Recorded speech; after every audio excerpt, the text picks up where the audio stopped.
Hello everyone, and welcome back to Chill English Channel. I'm Sophia, and I'm really happy you decided to spend some time with us today. And I'm Jake. Whether you're relaxing at home, driving to work, taking a walk, or enjoying a quiet evening, thank you for listening. We hope you can take a deep breath, relax, and simply enjoy this conversation. Today, we are talking about something that almost everyone thinks about at some point in life. Yes, today our topic is life goals and hopes, and we'll explore it through a calm, natural English conversation designed for B1 to C1 English learners.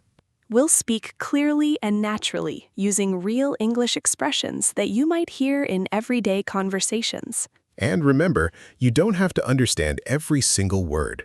Focus on the main ideas, enjoy the conversation, and let your English improve naturally. Before we begin, we'd like to ask you a simple question to keep in your mind while you listen. Here it is. What kind of life do you hope to have 5 or 10 years from now? You don't need to answer right away. Just let the question stay in your mind while we talk.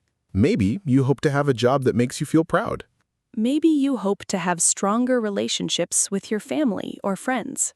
Maybe you dream about traveling the world, learning new skills, or speaking English with confidence. Or maybe your hope is much quieter.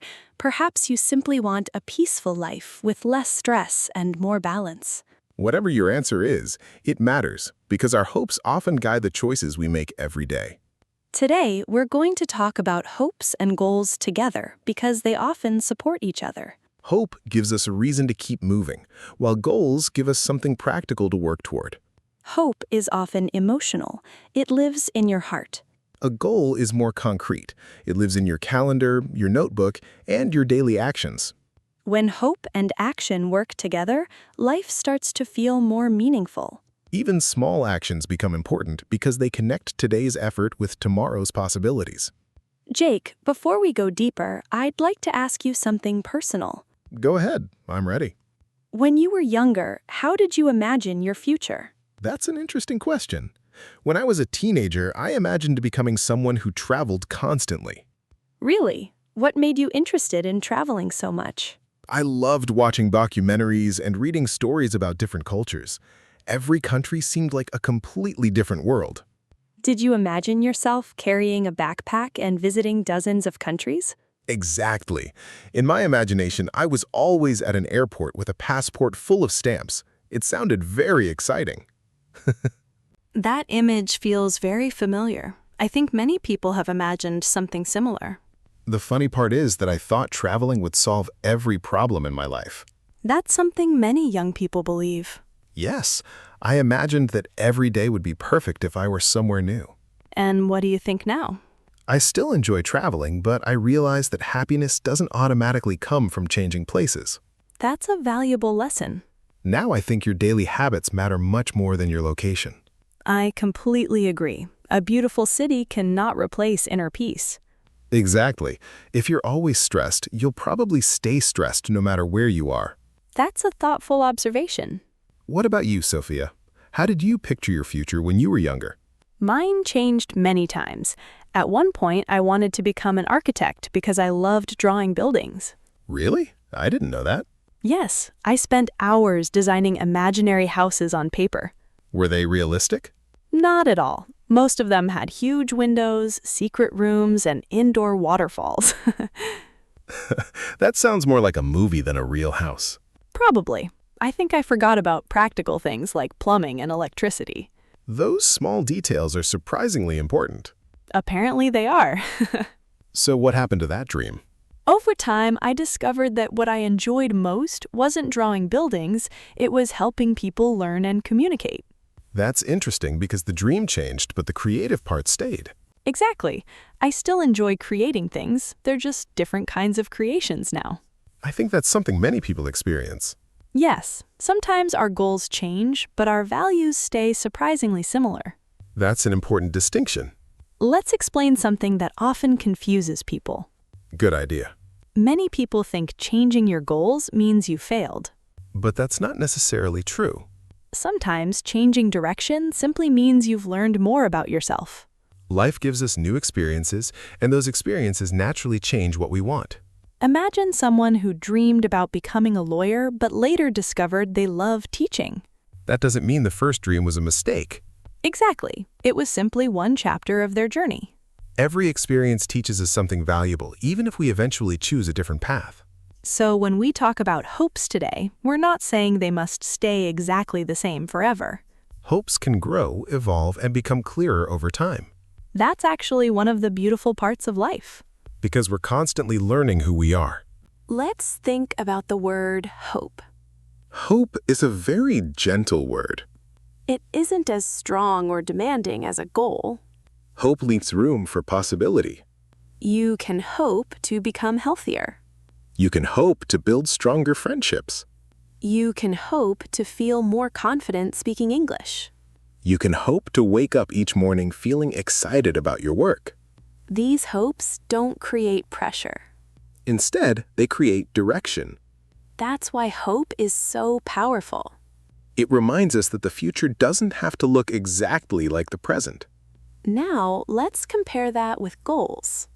Goals answer a different question. Instead of asking, "What do I hope for?" goals ask, "What can I actually do?" If your hope is to become healthier, your goal might be walking 30 minutes every evening. If your hope is speaking English more confidently, your goal might be listening to English for 20 minutes each day. If your hope is building stronger friendships, your goal could be calling one friend every weekend. Suddenly, the future feels less overwhelming. Because you're no longer trying to solve your whole life today, you're simply choosing one meaningful action.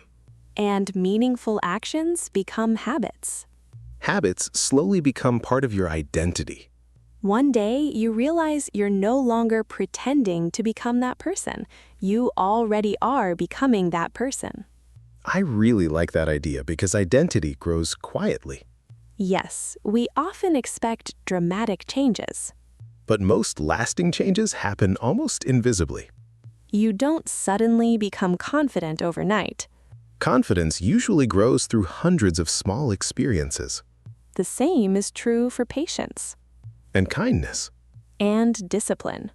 Even hope becomes stronger when we practice believing in small progress. Sometimes people say, "Nothing has changed." But if they look closely, they might notice they now think differently than they did a year ago. Their reactions may be calmer. Their decisions may be wiser. Their relationships may be healthier. Those changes are easy to miss because they happen gradually. Growth rarely announces itself. It quietly becomes part of who you are. I'd like everyone listening to think about one question. Ask yourself, what kind of person do I hope to become? Notice that we're asking about the person, not only the achievements. Because achievements come and go, but your character stays with you every day. If your goal helps you become a kinder, calmer, wiser person, then even small progress has real value. And sometimes that's the most meaningful success we can hope for. When we understand that, our goals begin to feel less like pressure and more like quiet invitations to grow. I've been thinking about something we mentioned earlier. Many people know what they hope for, but they still struggle to make steady progress. I think that's because everyday life is full of interruptions. We all have responsibilities, unexpected problems, and moments when we simply don't feel motivated. That's very true. Sometimes we imagine that successful people feel excited every single day. But from what I've learned, that's rarely the case. Even very successful people have ordinary days when they feel tired or distracted. The difference is often what they do on those ordinary days. Exactly. They don't wait for perfect motivation. They continue with small actions even when they don't feel inspired. I think that's one of the biggest lessons we can learn. Me too. Motivation is wonderful when it's there, but consistency is much more dependable. Let's imagine someone who wants to improve their English. And that's something many of our listeners can probably relate to. This person studies for 3 hours one Saturday because they feel very motivated. Then they don't study again for 2 weeks. They might feel productive at first. But in reality, that pattern is difficult to maintain. Now imagine another person. This person studies for only 15 minutes every day. 15 minutes doesn't sound very impressive. Yet, after several months, those small sessions add up to many hours of meaningful practice. More importantly, studying becomes part of their daily routine. And routines require less energy than making new decisions every day. That's something I find fascinating. Me too. Our brains enjoy familiar patterns. The more often we repeat a healthy habit, the less effort it usually requires. That's why building habits can be more powerful than relying on motivation. Jake, do you have any habits that have made your life easier? Actually, yes. One simple habit has helped me a lot over the past few years. I'm curious. What is it? Every evening before I finish my day, I write down the 3 most important things I want to do tomorrow. That sounds surprisingly simple. It is. The whole process takes only a few minutes. So how does that help? The next morning, I don't waste time wondering where to begin. I've already made the decision. That's clever, because decision-making can sometimes feel exhausting. Exactly. Every unnecessary decision uses a little mental energy. So by planning ahead, you're protecting your energy. That's how I think about it. Do you always complete all 3 tasks? No, definitely not. I'm glad to hear that.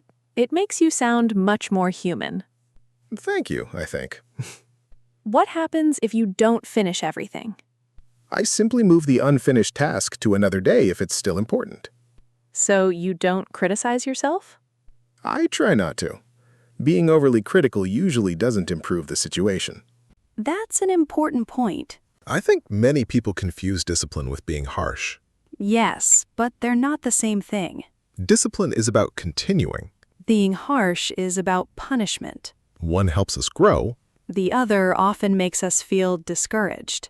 Exactly. I have a habit that's quite different from yours. I'd love to hear it. Whenever I feel overwhelmed by a big project, I ask myself one question. What's the question? I ask, what is the smallest useful thing I can do right now? I like that because it immediately reduces the pressure. Sometimes the answer is opening a document. Sometimes it's writing 1 paragraph. Sometimes it's reading just 1 page. Those actions sound tiny. They are. But tiny actions often create momentum. Exactly. Starting is usually harder than continuing. Once you've already begun, doing a little more often feels natural. That's happened to me many times. Me too. I've planned to work for 5 minutes and ended up working for an hour. And even if you stop after 5 minutes, you've still kept your promise to yourself. That builds trust. Trust with yourself is something people don't talk about enough. You're right. We often think about trusting other people. But we also need to become someone we can rely on. If you repeatedly break promises to yourself, your confidence slowly decreases. On the other hand, keeping small promises strengthens self-confidence. That's because confidence isn't only about believing in yourself. It's also about collecting evidence that you can depend on yourself. I really like that way of thinking. Me too. It feels much more practical. Let's talk about another challenge. Comparison? Exactly. I think almost everyone compares themselves to other people sometimes. Social media has made that even more common. We often see other people's highlights instead of their ordinary days. Someone shares a promotion. Someone else shares vacation photos. Another person announces a big achievement. After seeing enough of those posts, it's easy to feel like everyone else is moving faster. But we rarely see the difficult moments behind those achievements. We don't see the mistakes. We don't see the doubts. We don't see the long periods of quiet work. We only see the final picture. That's why comparison can be misleading. Instead of comparing yourself with someone else's life, it can be more helpful to compare yourself with your past self. Ask yourself, have I learned something since last year? Am I slightly calmer than I used to be? Do I communicate better than before? Those questions lead to healthier reflection. Because personal growth isn't a competition. Everyone begins from a different place. Everyone faces different challenges. Everyone moves at a different speed. That's perfectly normal. Another thing I've noticed is that people often underestimate the value of patience. We live in a world where everything feels fast. Fast internet, Fast deliveries. fast entertainment. Naturally, we begin expecting fast personal growth too. But meaningful change usually follows a different rhythm. Think about learning a language. You don't suddenly wake up fluent one morning. Instead, one day you realize you understood a movie better than before. A few weeks later, you notice conversations becoming easier. Then one day, someone compliments your English. Those moments arrive quietly. They're the result of many ordinary practice sessions.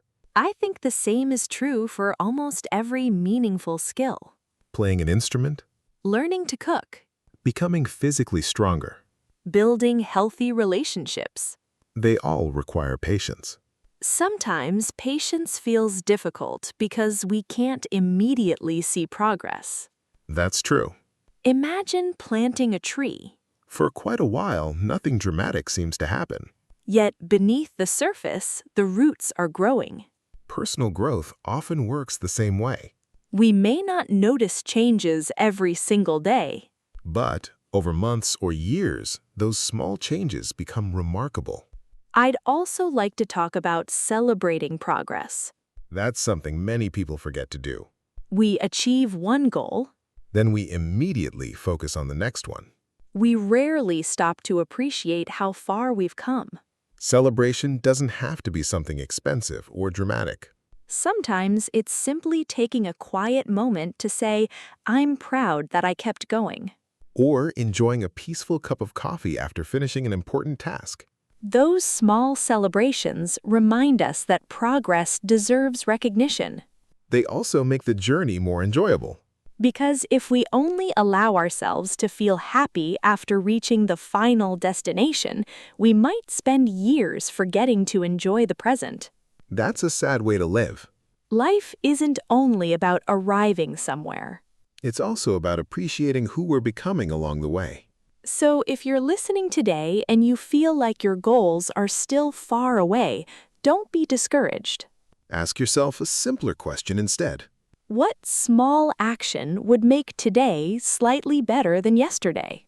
Sometimes that small action becomes the beginning of a much bigger transformation. We've talked about hopes, goals, habits, and patience, but there is one more part of this journey that deserves our attention. Yes, because even when we know what to do, life doesn't always go according to plan. That's true. There will always be unexpected situations. Plans change. People change. Sometimes our priorities change too. And that doesn't mean we've failed. It simply means we're living real lives instead of perfect ones. I think many people put too much pressure on themselves to always be making progress. But human beings aren't machines. We all experience seasons in life. Some seasons are full of energy and excitement. Others are quieter and slower. During those slower periods, it's easy to think you're falling behind. But sometimes slow seasons are exactly when important growth happens. You may be learning patience. You may be healing from disappointment. Or you may simply be preparing for your next opportunity. Looking back, I realized that some of the periods I once considered wasted time actually taught me the most. I can relate to that. At the time, it didn't feel productive. But later you understood why it mattered. Exactly. I think wisdom often arrives after experience. Not before it.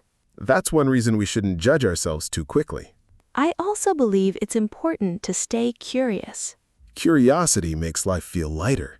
Instead of saying, I failed, you can ask, what can this experience teach me?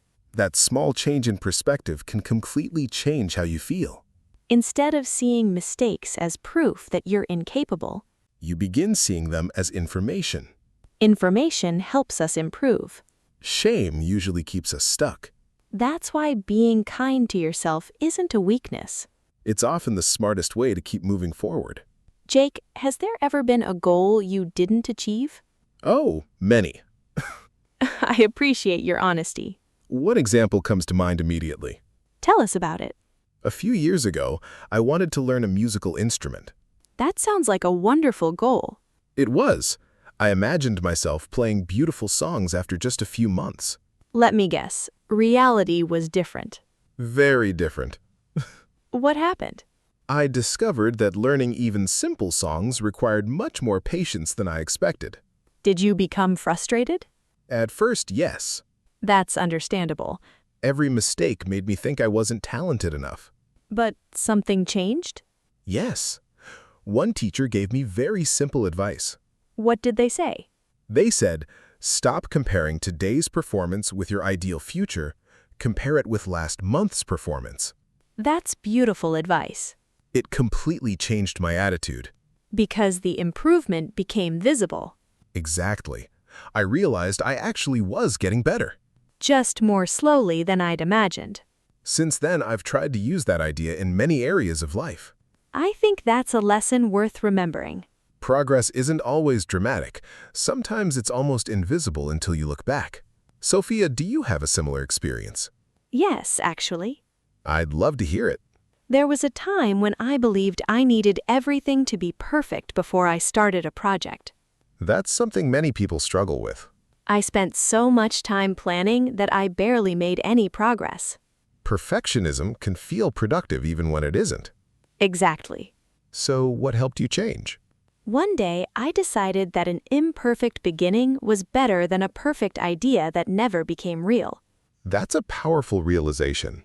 Since then, I've tried to finish more things instead of making everything perfect. And what have you noticed? I've learned much faster. Because finished work teaches us more than unfinished plans. Yes, action creates feedback. Feedback creates improvement. Improvement creates confidence. It's a very natural cycle. Before we finish today's conversation, let's review some useful vocabulary we used. Great idea.